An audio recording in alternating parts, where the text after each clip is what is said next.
महाराज श्री नमोस्तो।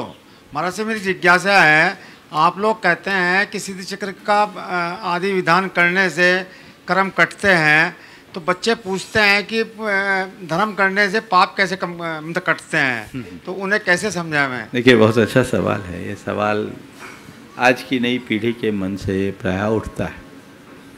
पूजा पाठ विधान आदि करने से कर्म कटते हैं, इसमें कोई संशय नहीं, पर आज की पीढ़ी इसे लॉजिकली जानना चाहती है कि हमने पूजा पाठ किया। जैसे एक बार मुझसे किसी ने पूछा, हम नमोकार पढ़ेंगे तो उससे हमारा कर्म कैसे कटेंगे? हमें ये समझ में नहीं आता।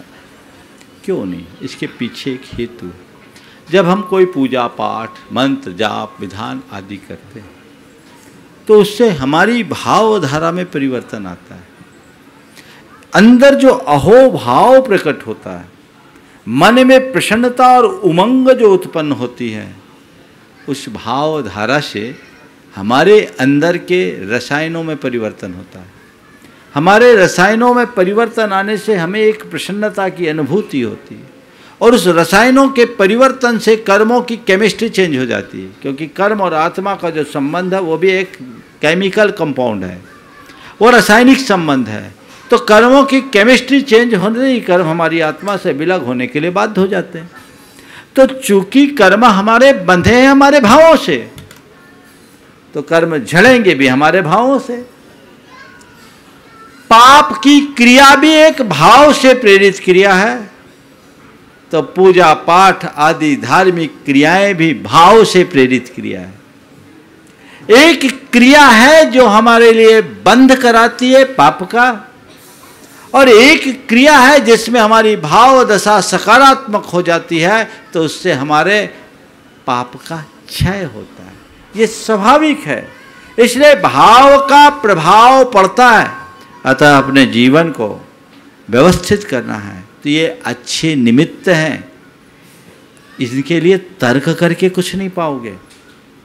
कर लो तो अपने आप अनुभव हो जाएगा। जो लोग हिसाब लगाते हैं, अरे ओम पूजा पाठ करने से क्या होगा, हम करेंगे तो इससे क्या कर्म कट जाएंगे, क्या वो हिसाब किताब में ही लगे रह जाएंगे। लेकिन जिन्होंने किया, उसका आनंद लिया, अनुभव किया, महसूस किया, वो जानेंगे कि कर्म कैसे कटते। न केवल जानेंगे अपितु अपने कर्मों को कटता हुआ महसूस भी करेंगे। अगर शुद्ध भाव से कोई पूजा पाठ करता है तो उसके जीवन में जबरदस्त सकारात्मक परिवर्तन आता है। मैं एक उदाहरण आप सबको देना चाहता हूं। एक युवक एक जगह पंचकल्याणक होना था। उस पंचकल्याणक में उसने बोली ली। जैसे ही उसके नाम की बोली टूटी, खुशर फुशर चालू हो गई। पता लगा वो डेली ड्रिंक करने वाला युवक, जिसकी सुबह की शुरुआत ड्रिंक से होती है। अब ऐसा आदमी यदि सौधर्म इंद्र बन जाए तो स्वाभाविक है प्रतिक्रिया होगी। जब खुशर पुशर हुई, मैं जानता नहीं था, मैंने पूछा बात क्या, तो किसी ने कान में आकर कहा महाराज डेली ड्रिंकर है। मैंने सोचा मामला गंभीर और संवेदनशील है, और इस घड़ी हमें बहुत समझदारी से काम लेना पड़ेगा। मैंने उसे एक किनारे मंच पे ही बुलाया और प्रेम से पुचकार करके कहा, आज तेरा अहोभाग्य है कि तुझे आज सौधर्म इंद्र बनने का सौभाग्य मिला है। और ये ध्यान रखना, ये तो पैसों से नहीं बना, पैसे वाले तो बहुत यहाँ बैठे हैं, तुम अपने पुण्य से ये पात्रता प्राप्त किए हो। तुम्हारे अनेक जन्मों का पुण्य आज फला है, तब तुम्हें ये योग्यता, ये अवसर मिला है। बस मैं तुमसे केवल इतना कहना चाहता हूँ, एक संकल्प कर लो कि अब मैं जिन हाथों से भगवान का अभिषेक करूँगा, उन हाथों से कोई बुरा कर्म नहीं करूँगा, शराब को कभी हाथ नहीं लगाऊंगा। उसकी आंखों में आंसू।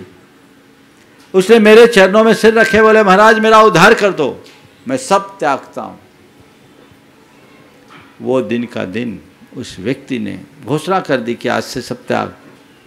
वो पंचकल्याणक में इतनी उमंगों से भरकर उत्साह से सौधर्म इंद्र की भूमिका निभाई, इतनी भाव विशुद्धि कि कुछ ही दिनों बाद वो व्यक्ति व्रती बन गया।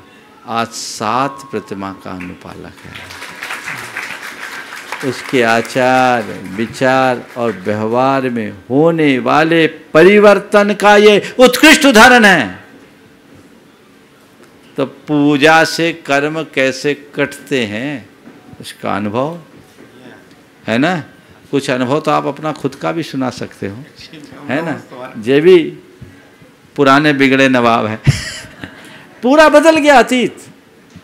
और एक बात बोलूं, अगर अतीत ही देखोगे ना तो सबका अतीत काला है, कोई दूध का धुला नहीं।